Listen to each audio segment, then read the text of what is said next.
1937, sobre los cielos de la costa oeste de Estados Unidos se divisa un extraño aparato extranjero. Por primera vez, un avión ha penetrado en el espacio aéreo norteamericano volando sin escalas desde la Rusia comunista. Esta es la historia de cómo los diseñadores soviéticos de la Segunda Guerra Mundial trabajaron en secreto para crear unos aviones que estaban muy por delante de los fabricados en el resto del mundo. Submarinos y tanques voladores, cazas estatorreactores y aviones invisibles. Trabajaron como esclavos en campos de concentración, soportando la tortura del dictador que gobernaba Rusia, Iósif Stalin. Bajo amenaza de muerte y a pesar del miedo, los ingenieros soviéticos dieron lo mejor de sí y diseñaron aviones revolucionarios que cambiarían la historia de la aviación.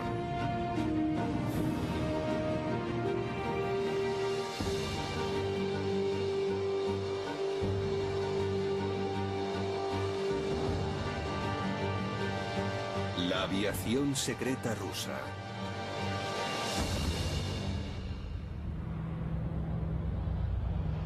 En 1937, un avión soviético voló sin escalas desde Moscú por encima del Polo Norte hasta Pearson Field, en el estado de Washington. Recorrió una distancia de más de 11.000 kilómetros. El piloto era Valery Chkalov. Su vuelo cogió por sorpresa a los norteamericanos. Nadie sabía que un avión se dirigía hacia la costa. Aquel vuelo significó la culminación de años de trabajo diseñando aviones secretos bajo la supervisión del despiadado dictador Iósif Stalin. Durante la década de los 30, Stalin temía que la madre patria rusa fuera asediada por sus enemigos capitalistas y decidió transformar Rusia en una gran potencia militar e industrial. En particular, estaba interesado en las nuevas tecnologías como la aviación. Stalin empleó buena parte del tesoro nacional en el desarrollo de la aviación. Fomentó la construcción de aviones y talleres de diseño, así como la experimentación con nuevos prototipos. Durante esta época se construyeron grandes aviones, particularmente bombarderos, que convirtieron a la Unión Soviética en una gran potencia aeronáutica. Chkalov se hizo famoso en Estados Unidos.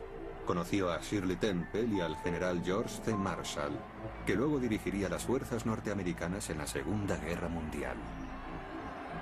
Pero preocupado, no todo eran halagos. El presidente Roosevelt le preguntó a Marshall que cómo podían los soviéticos haber desarrollado un avión capaz de atacar las ciudades norteamericanas. El vuelo por sorpresa tendría consecuencias trascendentales para la aviación estadounidense. El vuelo de los soviéticos cambiaría la historia militar norteamericana. El Congreso estaba a punto de cancelar el programa del B-17 Flying Fortress, pero cuando vieron lo que los rusos podían hacer en el campo de los bombarderos, se dieron cuenta de que Estados Unidos debía disponer de los B-17. El avión ruso que penetró en el cielo americano se llamaba Ant-25. Tenía una envergadura de más de 34 metros, superior a la del avión espía U-2 de la época de la Guerra Fría, y podía permanecer en el aire durante más de 2 días sin repostar. El secreto estaba en sus largas alas, que además de reducir al máximo el consumo, transportaban combustible. El combustible representaba 1/3 del peso del avión al despegar. El diseñador de tan revolucionario aparato fue Andrei Tupolev. Andrei Tupolev era un personaje interesante. Durante los años 20 destacó como el principal diseñador de aviones de la Unión Soviética. Sin embargo, Tupolev dio inicio a su carrera diseñando un vehículo de una clase muy diferente. Inventó el primer aerodeslizador, un aparato increíblemente práctico para el clima ruso. En años posteriores utilizaría aerodeslizadores para probar los motores de los aviones. Bajo el liderazgo de Tupolev, un grupo de brillantes ingenieros aeronáuticos comenzó a trabajar. Al principio, Stalin estaba orgulloso de ellos y utilizaba su trabajo como propaganda para el nuevo Estado soviético. A finales de los años 20 y principios de los 30 desarrollaron la tecnología aeronáutica más avanzada de su tiempo. Un avión revolucionario fue la primera ala volante del mundo. El Beech-3 era un avión sin cola con una configuración alar en forma de parábola. Voló por primera vez en 1926 e inspiraría a toda una generación de diseñadores. Uno de ellos fue Alexander Moskalev. En 1933, el año que Hitler subió al poder, Moskalev se adelantó a su tiempo con el diseño de un caza delta supersónico, el SAM-4 Sigma.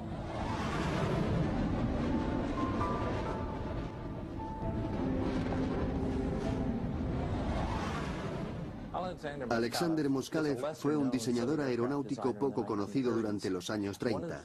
Una de las cosas que hizo, por razones más bien prácticas, fue un diseño en ala delta, que fue algo revolucionario en aquella época. Moskalev no tenía miedo de innovar en sus diseños. Creía que podría prescindir del empenaje de cola normal, es decir, del estabilizador horizontal.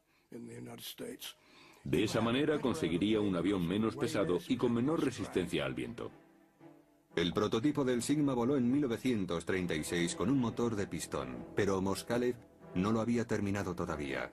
Empezó a desarrollar un motor cohete para una versión supersónica del avión. De hecho, Moskalev creía que conseguiría el primer avión supersónico del mundo. Fue una meta que obsesionó al joven ingeniero durante toda la Segunda Guerra Mundial. El diseño del Sigma era perfecto para el vuelo supersónico. Lo único que le faltaba en aquel momento era un motor cohete con suficiente potencia. Los grandes avances rusos en la tecnología aeronáutica dejaron asombrado a Occidente cuando sus aviones de combate aparecieron por primera vez durante la Guerra Civil Española entre 1936 y 1939. Stalin envió algunos de los últimos modelos de caza soviéticos para ayudar al gobierno republicano en su lucha contra el general Franco. Uno de aquellos aviones fue el famoso I-16 Rata. El nuevo avión parecía totalmente distinto de los cazas contemporáneos, que no habían cambiado mucho desde la Primera Guerra Mundial. Era monoplano en lugar de biplano. Su principal característica era la velocidad, que superaba en más de 110 kilómetros por hora cualquier otro caza de su tiempo. El I-16 voló por primera vez en 1934. Fue la vanguardia de una nueva clase de cazas monoplanos, aerodinámicos, con tren retráctil y ametralladoras en las alas. Se mirara por donde se mirara, todo era nuevo. Pero ocurrió algo que impidió que Rusia se mantuviera en la vanguardia de la aviación. A comienzos de 1937, Stalin propició una serie de juicios en los que figuras destacadas de la sociedad civil y militar fueron acusadas de sabotaje y traición. Por ejemplo, 2 comandantes de la Fuerza Aérea fueron arrestados y ejecutados a finales de los años 30. Andrei Tupolev, el gran diseñador soviético, también fue arrestado y enviado a prisión. Tupolev y sus colegas fueron enviados a la terrible prisión de Lubianka en Moscú, donde les sometieron a torturas y se les obligó a firmar confesiones falsas. El cargo que se les imputó fue que habían traicionado al Estado vendiendo diseños secretos de aviones a Estados Unidos o Gran Bretaña. Algo disparatado. Pero Stalin y sus fieles opinaban que los trabajadores rinden más amenazados por el miedo. Se acusó falsamente a Tupolev de que su famoso Ant-25, el que voló a América, fue una tapadera para sacar planos de los últimos modelos de aviones soviéticos fuera de Rusia y venderlos a la Alemania nazi.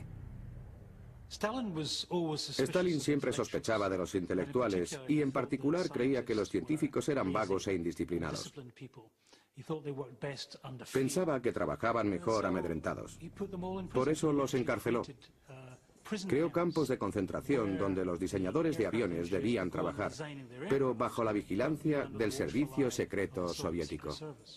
Una de las novelas más famosas de Alexander Solzhenitsyn se titula El primer círculo.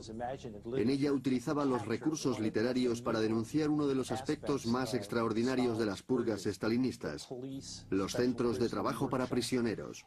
Fueron inaugurados durante los años 30 y en ellos los científicos y diseñadores aeronáuticos permanecían bajo arresto técnico. Estaban en centros especiales vigilados y trabajaban en proyectos de alto secreto para la Unión Soviética. Trabajaban bajo la amenaza de arrestar o ejecutar a sus familiares. Los guardias acompañaban continuamente a los ingenieros por todo el campo de trabajo. Era como vivir en la Bastilla. Comían bien, incluso tenían criadas, cigarrillos, distracciones, dormían en camas limpias, pero nunca sabían cuándo saldrían, ni siquiera si iban a salir de allí. No sabían cuál sería su destino final. Ni Stalin ni aquellos diseñadores imaginaban que su trabajo acabaría afectando tanto a su país y al mundo. El 22 de junio de 1941, más de 3 millones de soldados y 3.300 carros de combate alemanes invadieron la Unión Soviética en la llamada Operación Barbarroja. Hitler se había propuesto conquistar la vieja Rusia.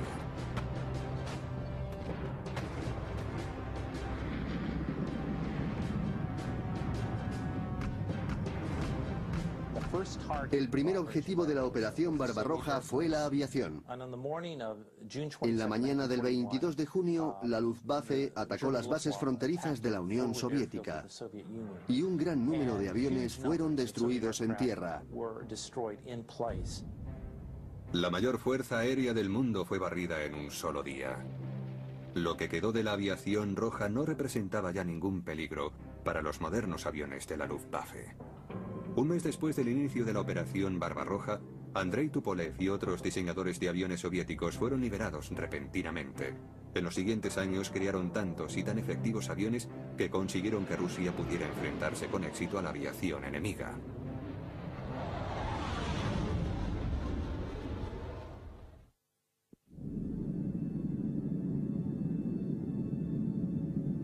En el verano de 1941, la Luftwaffe dominaba los cielos de la Unión Soviética. Los rusos tenían que conseguir tiempo para evacuar su maquinaria de guerra hasta la protección que ofrecían los montes Urales. Necesitaban un caza sencillo y rápido que pudiera construirse fácilmente en grandes cantidades. En julio de 1941, apenas un mes después de la invasión nazi, el ministro soviético de aviación abrió un concurso para la construcción de un avión de esas características. El prototipo debía estar terminado en solo 35 días. Pero aquel avión sería revolucionario por algo más que por la brevedad de su construcción, ya que debía ser propulsado por un motor cohete. En Rusia, el interés por los cohetes databa de 1903, cuando el matemático Konstantinian Tsiolkovsky publicó el primer documento científico que sugería que los cohetes de combustible líquido podían ser el medio para salir al espacio exterior. Pero debido a la Revolución Comunista de 1917, todas las referencias a experimentos con cohetes fueron censuradas. Ahora, apartados del mundo, los soviéticos crearon una organización especial para investigar la propulsión por cohete en aviones militares. Fue llamada RNII, abreviatura en ruso del Instituto de Investigación Científica de Cohetes.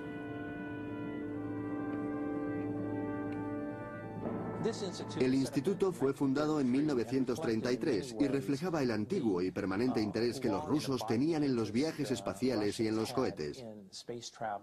De allí saldrían varias figuras muy importantes, y Sergei Korolev no sería la última de ellas, aunque con el tiempo se convirtiera en el jefe del programa espacial soviético. En los años 30, Korolev era el ingeniero más importante del RNII. Trabajaba en cohetes estabilizados por giróscopo, misiles aire-aire e incluso en aviones propulsados por cohetes. Los alemanes tuvieron muchos fallos en el desarrollo de sus cohetes y como resultado la inteligencia militar alemana rechazó los informes de los éxitos soviéticos con cohetes, tomándolos por pura fantasía. Sin que el resto del mundo lo supiera hasta la Segunda Guerra Mundial, la Unión Soviética estaba a la cabeza en el estudio de los cohetes. Aspiraban a realizar vuelos espaciales. Sergei Korolev era una de las figuras principales en el campo de los motores cohete. Sergei Korolev fue un personaje muy interesante.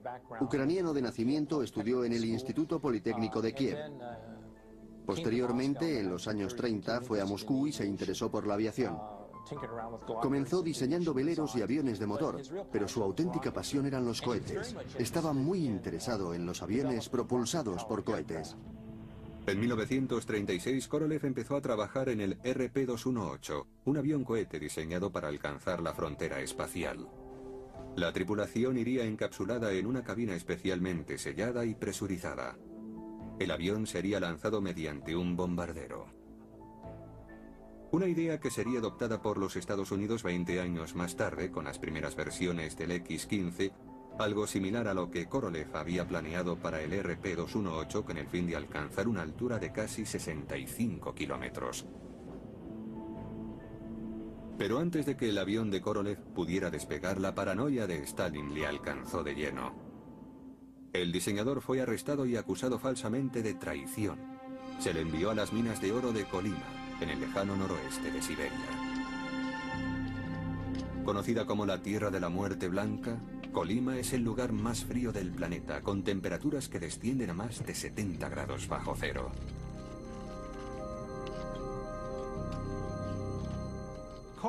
Korolev fue rescatado gracias a la intervención de Tupolev. Tupolev estaba todavía en la prisión de Moscú, pero consideró que era su deber liberar a todos los jóvenes diseñadores que estaban en los Gulag para llevarlos de nuevo a Moscú, donde podrían trabajar en condiciones relativamente aceptables, aunque prisioneros. Otros no tuvieron tanta suerte. Muchos de los investigadores del RNII fueron ejecutados. Con su muerte, el diseño del RP-218 fue abandonado. Pero en 1941, con la invasión alemana, Rusia recurrió a la propulsión por cohete. Se necesitaba un cazacohete muy rápido para hacer frente a las incursiones de la Luftwaffe. El problema de los cohetes es su elevado consumo de combustible. No funcionan durante mucho tiempo, pero consiguen unos resultados incomparables. Justo lo que necesitaba contra los bombarderos enemigos que vuelan a gran altura. Despegar rápidamente, ascender y abatir a alguno de ellos. Muchos diseñadores rusos llevaban esta idea a los tableros de diseño. El nuevo avión se llamó BI, pero se le apodó la escoba del diablo. El BI estaba propulsado por un motor cohete que generaba 1100 kilos de empuje, más potente que la primera generación de motores de reacción. Estaba armado con 2 cañones de 20 milímetros en el morro y se estimaba que alcanzaría una velocidad de 960 kilómetros por hora. Habría sido el avión más rápido del mundo. Trabajando las 24 horas del día, el equipo de diseño tuvo listo el primer prototipo a finales de 1941, unos meses antes de la invasión alemana. El BI fue desarrollado en una factoría cercana a Moscú, pero los alemanes se aproximaban a la capital soviética. El trabajo en el BI fue interrumpido en un desesperado intento por resguardar al avión y a quienes trabajaban en él en Sverdlovsk, a 1400 kilómetros al este de Moscú. La interrupción hizo que el primer interceptor BI volara por primera vez el 15 de mayo de 1942. El piloto de prueba sería el experto Grigory Bakhchivandzhi. La escoba del diablo alcanzó los 800 kilómetros por hora. El primer avión cohete de combate del mundo había volado.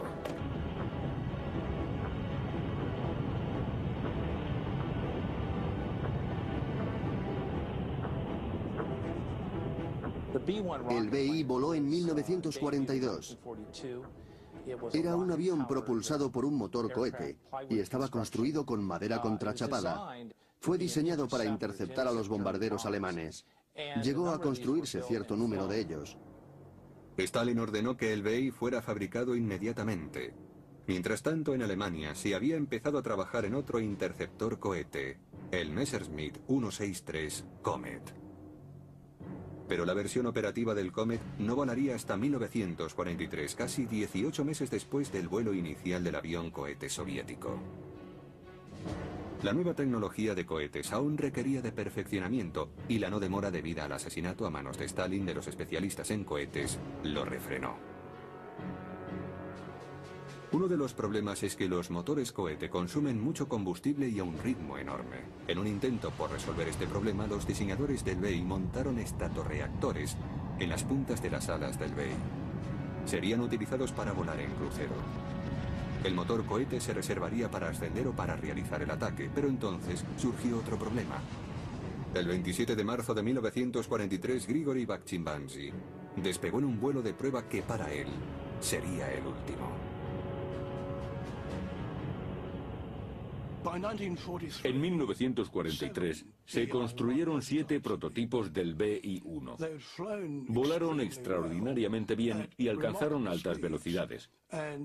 Un hecho a destacar es que ascendían unas 2 veces más rápido que cualquier otro avión de caza.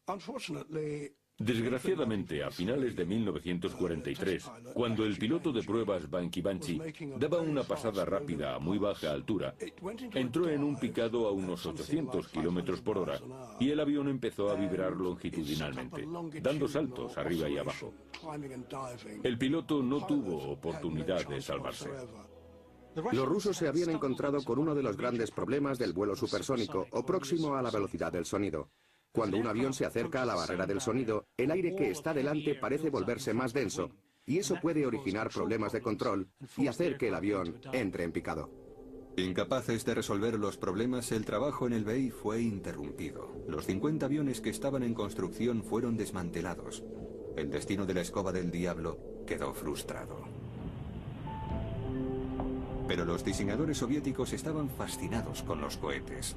En la actualidad, gran parte de los interceptores de la Fuerza Aérea Rusa utilizan cohetes como aceleradores. Y en 1943 el mayor experto ruso, Sergei Korolev, desarrolló un nuevo motor cohete de combustible líquido que fue probado en una versión especial del bombardero P-2.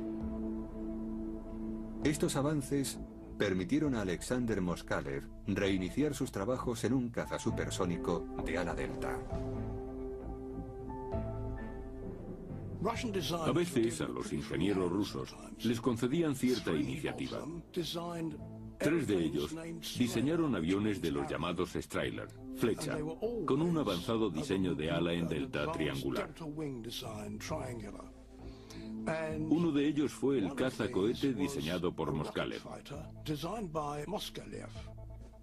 Habría batido récords, porque podría haber sobrepasado la velocidad del sonido debido a su potente motor cohete. El último proyecto de Moskalev sería propulsado por 2 motores cohete de combustible líquido, cada uno de 2000 kilos de empuje. Los cazas rusos eran generalmente más pequeños que los británicos y norteamericanos, similares en tamaño a los alemanes, pero solían llevar mayores motores. Con frecuencia eran más rápidos, y aunque no llevaban mucho armamento, este era el mejor del mundo. Sus cañones de gran calibre disparaban muy deprisa, y la velocidad de salida del proyectil era muy alta. Con un único disparo, generalmente conseguían el derribo. En 1944 la Fuerza Aérea Roja había pasado la ofensiva. Los bombarderos alemanes ya no podían amenazar Moscú. Stalin decidió que los Strahler ya no eran necesarios y el equipo de diseño de Moskalev fue disuelto por la policía secreta. El cazacohete supersónico fue abandonado y Moskalev tuvo suerte de escapar con vida. Sin embargo, a pesar del constante peligro de ser arrestados por sus ideas innovadoras, los diseñadores aeronáuticos soviéticos continuaron proponiendo soluciones heterodoxas a los problemas. Incluso hoy en día, sus ideas resultan sorprendentes.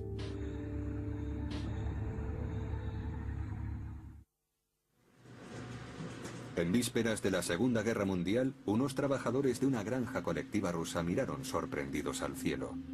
Creían haber oído el ruido de un avión acercándose, pero no vieron nada.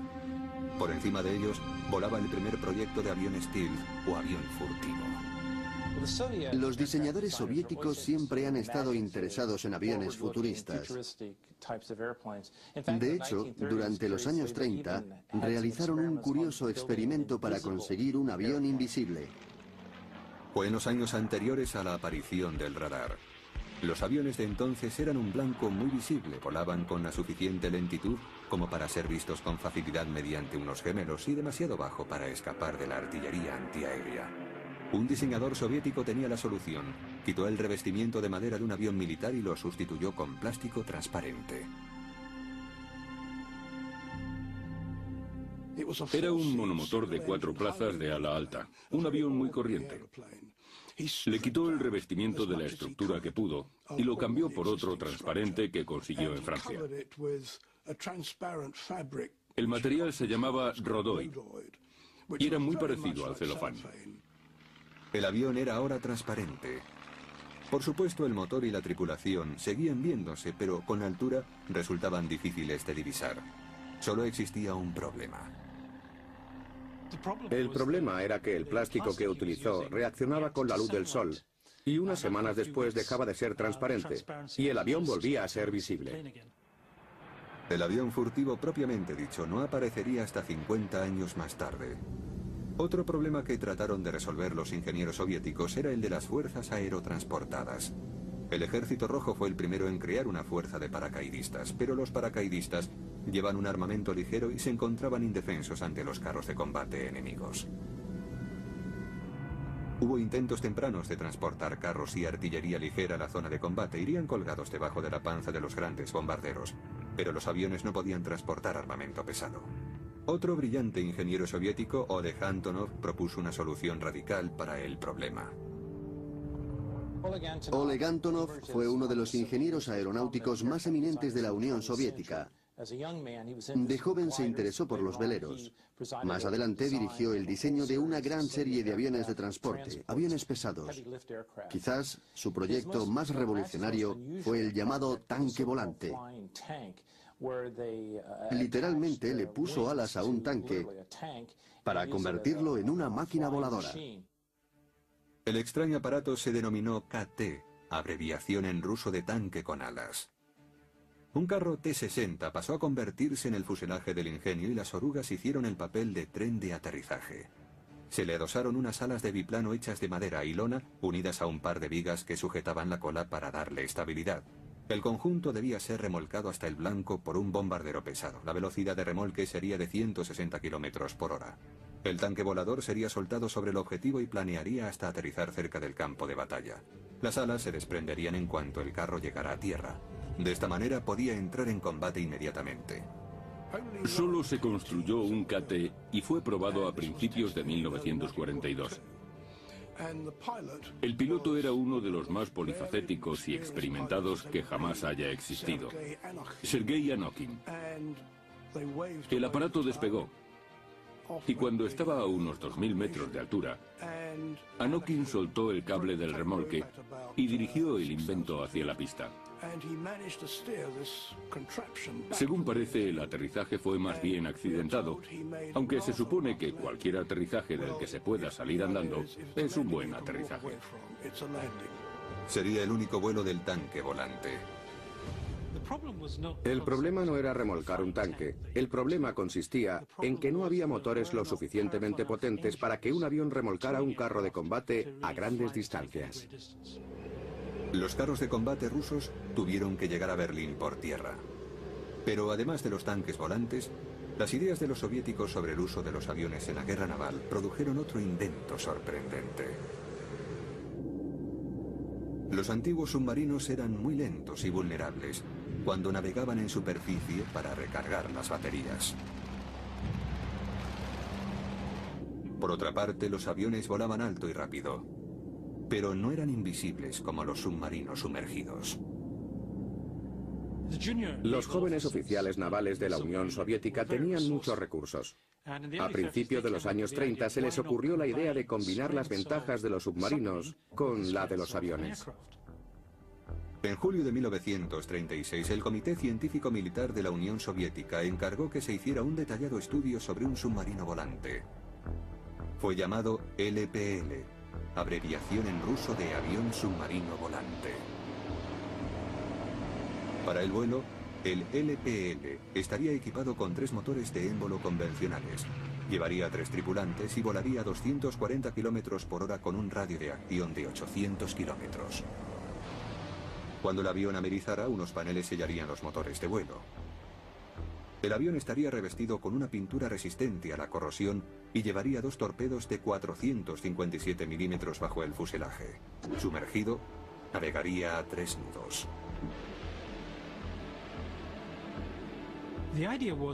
La idea era que el submarino penetrara en un puerto bien defendido, sobrevolando las minas y las redes antisubmarino. Luego se sumergiría y atacaría a los acorazados y portaaviones anclados en el puerto. Pero las dificultades técnicas resultaron ser demasiado importantes para los rusos y el avión submarino nunca fue construido. La idea de un submarino volante suena disparatada, pero durante la Guerra Fría, en los años 50, la Marina de los Estados Unidos también encargó el estudio de un submarino volante. Se le pidió a la división Convair de la General Dynamics de San Diego que presentara unos planos de un avión de esas características propulsado por un reactor. El avión se sumergiría inundando las alas, la cola y los compartimentos del fuselaje. Navegaría a 8 kilómetros por hora bajo la superficie, propulsado por baterías.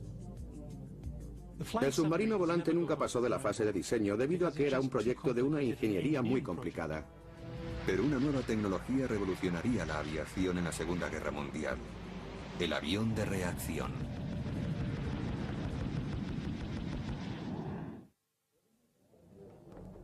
Durante los años 30, los diseñadores aeronáuticos soviéticos comprendieron que para conseguir grandes velocidades necesitarían desarrollar un nuevo tipo de motor. La velocidad límite para los aviones de hélice rondaba los 800 kilómetros por hora y muy pronto los soviéticos se pusieron en cabeza en el desarrollo del estatorreactor. Varios diseñadores habían trabajado en cohetes y tenían nociones acerca de unos extraños motores llamados estatorreactores. Se trata de unos tubos con un perfil interior muy cuidado, una gran entrada que se estrecha y una sección de alta velocidad en el medio donde se inyecta y quema el queroseno. El gas resultante sale a través de un largo tubo de escape que produce el empuje. La idea básica no podía ser más sencilla, tan sencilla como la del motor cohete. El estatorreactor utiliza la velocidad del avión para comprimir aire en una tobera. Este aire es rico en oxígeno. Se ha hablado mucho acerca de colocar estatorreactores bajo las alas o en la cola de un caza para aumentar su velocidad. Pero pocos lo han hecho, excepto los rusos, y lo hicieron a lo grande. Uno de los primeros estatorreactores fue probado en un I-16. Los experimentos tuvieron éxito y Stalin ordenó la construcción de un nuevo caza propulsado por estatorreactores. Los trabajos comenzaron en 1940.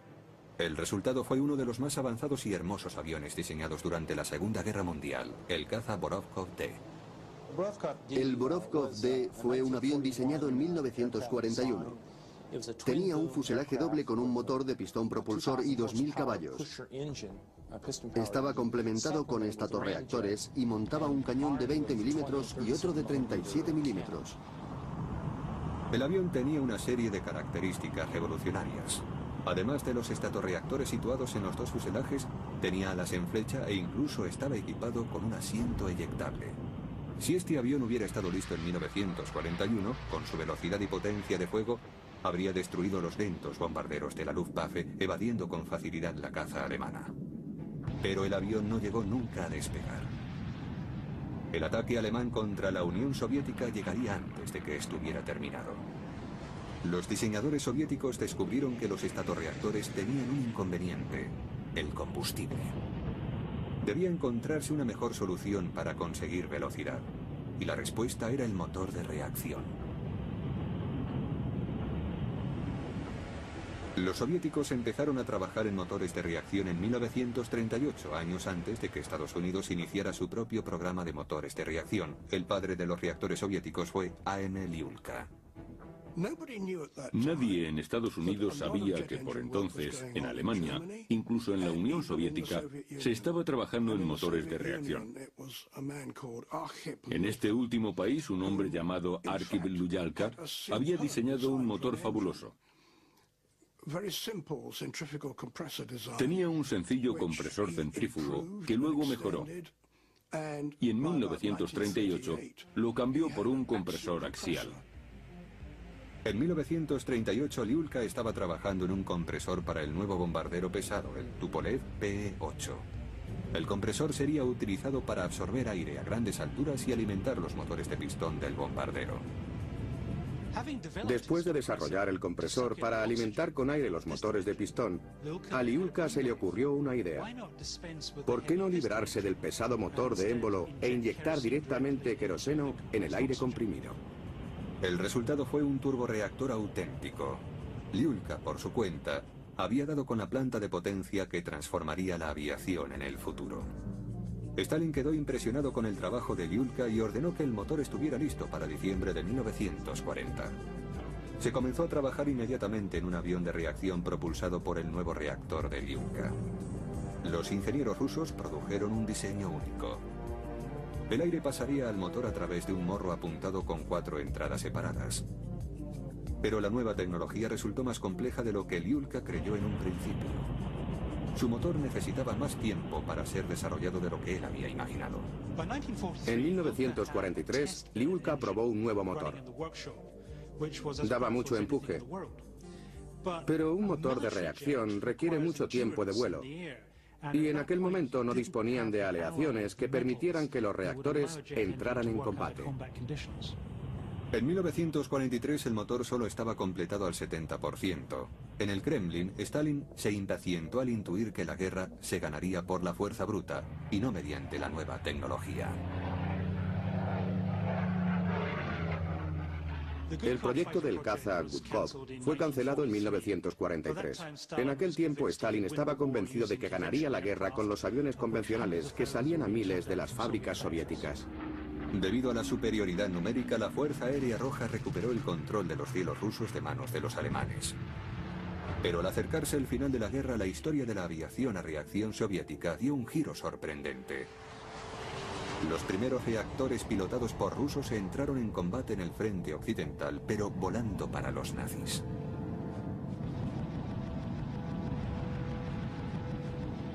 Los primeros rusos que volaron en reactores de combate lo hicieron para el bando nazi. Los alemanes habían reclutado una fuerza aérea rusa libre, compuesta por pilotos rusos voluntarios que querían derrocar a Stalin. Estaban equipados con el nuevo y revolucionario caza de reacción alemán, el Messerschmitt. Aparte de la Luftwaffe, la Fuerza Aérea Rusa Libre es la única que voló el Me-262, el primer reactor operativo del mundo. Volaron bajo los viejos colores de la Rusia imperial. Pero nada podía salvar a Hitler de su destino.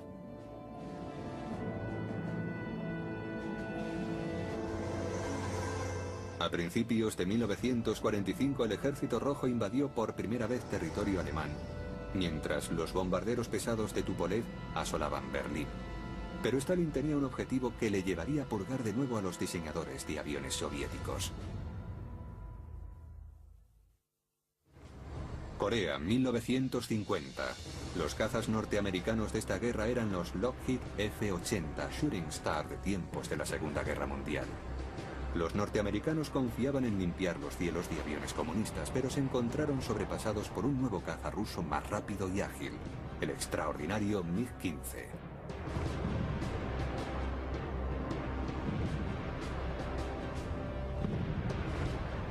De repente aparecieron en Corea, sobrevolando el río Yalu, unas pequeñas y brillantes motas plateadas muy rápidas y ágiles. Los MiG-15. Estaban armados con poderosos cañones. Si un disparo alcanzaba a un avión, el avión estaba perdido. Algunos expertos afirman que el MiG es una copia de un diseño alemán, el Focke-Wulf TA-183. Los dos aviones tienen un gran parecido. Los expertos occidentales no podían creer que los ingenieros aeronáuticos rusos fueran lo suficientemente buenos para construir un caza de reacción, por eso supieron que el diseño debía de provenir de los ingenieros alemanes capturados al final de la guerra. Pero la verdad se impuso. El MiG-15 no era una copia del TA-183. El ingeniero que diseñó el avión alemán, Hans Multop, fue capturado por los británicos y llevado en secreto a Inglaterra. Entonces, ¿quién diseñó el fantástico MiG-15? El MiG-15 no tenía nada que ver con los ingenieros alemanes. Fue el trabajo de dos brillantes y jóvenes diseñadores soviéticos, Artem Mikoyan y Mikhail Gurevich, que trataban de conseguir el favor de Stalin con nuevas ideas. En diciembre de 1939, Mikoyan y Gurevich formaron su propia compañía. Se llamó MiG, las iniciales de su nombre. Su primer avión fue el sorprendente MiG-1, un avión de caza muy rápido. Pero pronto le siguieron diseños más atrevidos. A finales de la guerra construyeron una versión del cazacohete alemán Comet, utilizando planos alemanes requisados. Cuando la guerra acabó, construyeron un avión muy extraño, hasta entonces altísimo secreto, el MiG-8. Uno de los extraños frutos de la Segunda Guerra Mundial fue el MiG-8, apodado Utka, que significa pato. Era un avión muy ligero. A los pilotos de pruebas de MiG les agradaba volar en él a pesar de su extraña apariencia. Cuando tenían que desplazarse a cualquier lugar, utilizaban un Utka. El MiG-8 fue diseñado como avión de entrenamiento sencillo, pero fue un recurso para engañar a Stalin. Si nos fijamos en el diseño, vemos que tiene alas en flecha, justo lo que se necesita para el vuelo supersónico. En otras palabras, era un banco de prueba supersónico. Utilizando lo aprendido con el MiG-8, el MiG-15 voló en diciembre de 1947, apenas 2 años después del fin de la Segunda Guerra Mundial. Yo conocía muy bien el Spitfire, pero entre 1947 y 48 me senté en la cabina de un caza ruso y me dije, vaya, es como un Rolls Royce. Era justo lo contrario de lo que esperaba. Estaba muy bien construida y equipada. Siempre habíamos creído lo contrario. En los momentos de mayor tensión de la Guerra Fría, la Unión Soviética se enfrentó a una nueva generación de reactores occidentales, y Stalin estaba convencido de que sus propios ingenieros le traicionaban. Las purgas y las ejecuciones empezaron otra vez. De nuevo los diseñadores como Andrei Tupolev temieron que la policía secreta llamara a su puerta. El 5 de marzo de 1953, Stalin murió. Y los ingenieros aeronáuticos rusos pudieron realizar su trabajo libremente después de décadas de intimidación.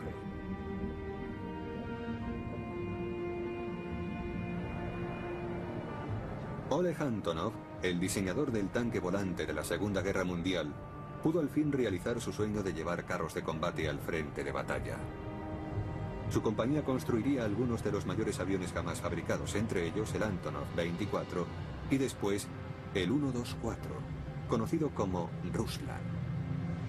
Puede llevar 150 toneladas de carga, incluyendo los principales carros de combate soviéticos. Sergei Korolev, el genio de la investigación de cohetes en la Rusia de preguerra y el diseñador del RP-218, se convirtió en el director del programa espacial soviético, que logró enviar el primer hombre al espacio.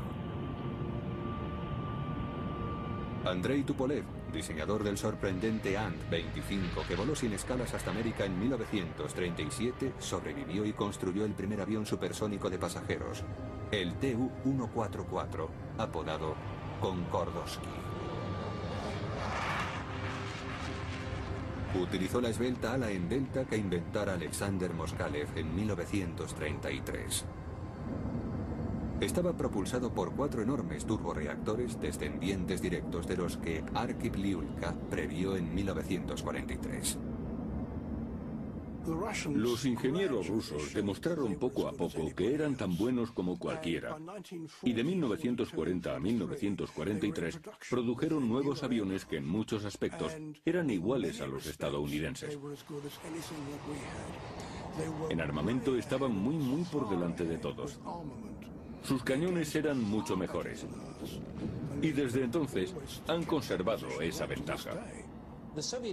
La Fuerza Aérea Soviética fue en la Segunda Guerra Mundial la primera víctima de la invasión alemana en 1941. Sin embargo, renació de las cenizas de la Operación Barbarroja, resurgió con nuevos diseños y hacia finales de la contienda emergió como la poderosa arma aérea del ejército soviético. ¿Por qué Stalin demostró tanto odio y temor hacia sus diseñadores de aviones? La verdad es muy sencilla de explicar. Tenía mucho miedo a volar. Solo lo hizo una vez, en 1943, cuando fue a la conferencia de Teherán para reunirse con Churchill y Roosevelt. Durante el vuelo, el avión sufrió un ligero vuelco y dio un salto. A Stalin le entró pánico. Creo que su miedo a volar, su fobia, fue muy probablemente una de las cosas que influyó en la forma en que trataba a los diseñadores de aviones. Los ingenieros aeronáuticos rusos se encuentran entre los más prestigiosos del mundo. Su inventiva resultó coartada y traicionada por un loco que tenía demasiado miedo a volar. Sin embargo, la contribución de los diseñadores rusos a la aeronáutica sería uno de los legados más sólidos de la Segunda Guerra Mundial.